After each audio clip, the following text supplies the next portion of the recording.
Sometimes a wild god. Sometimes a wild god comes to the table.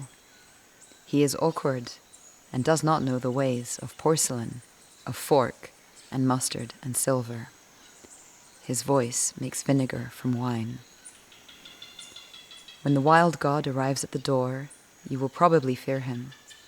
He reminds you of something dark, something you might have dreamt, or the secret that you do not wish to be shared. He will not ring the doorbell. Instead, he scrapes with his fingers, leaving blood on the paintwork, though primroses grow in circles round his feet. You do not want to let him in. You are very busy. It is late or early, and besides, you cannot look at him straight, because he makes you want to cry. Your dog barks. The wild god smiles.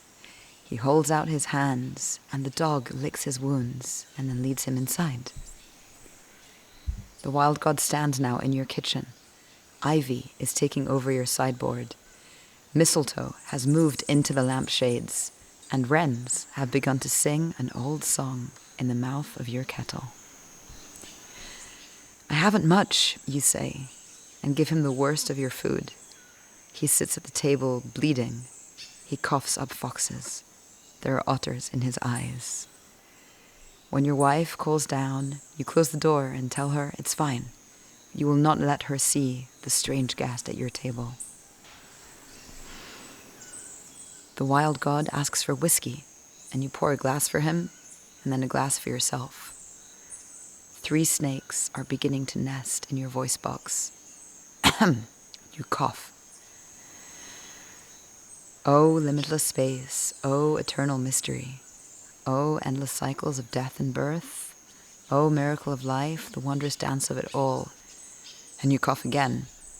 You expectorate the snakes and water down the whiskey, wondering how you got so old and where your passion went. The wild god reaches into a bag made of moles and nightingale skin. He pulls out a 2-reeded pipe, raises an eyebrow, and all the birds begin to sing. The fox leaps into your eyes. Otters rush from the darkness.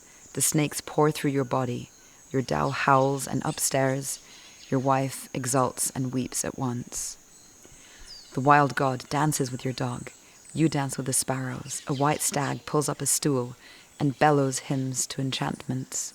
A pelican leaps from chair to chair. In the distance, warriors pour from their tombs. Ancient gold grows like grass in the fields. Everyone dreams the words to long-forgotten songs. The hills echo and the grey stones ring with laughter and madness and pain. In the middle of the dance, the house takes off from the ground.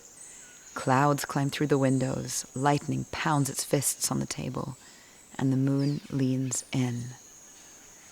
The wild god points to your side. You are bleeding heavily. You have been bleeding for a long time, possibly since you were born. There is a bear in the wound. Why did you leave me to die?